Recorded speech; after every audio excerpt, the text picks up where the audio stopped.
In this video, I want to talk about how you can install and download YouTube to your Xiaomi TV. Now for this to work, what you want to do is simply turn on your TV, and then I'll quickly show you the steps to do this. So make sure that you turn it on, go to the home button on your remote control so you come to the main menu. Then after that we want to open up the Play Store, and from in there we want to search for YouTube.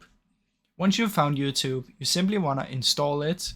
And once you made sure that it's installed, just wait for it. And once it's fully installed, you just want to open up the app and from in there, sign into your account.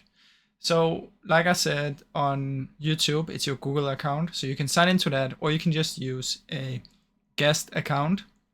But if you use your own account, of course, it will have your preferences and the subscribers that you subscribe to and stuff like this.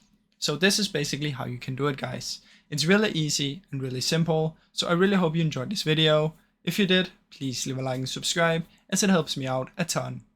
Thank you so much for watching.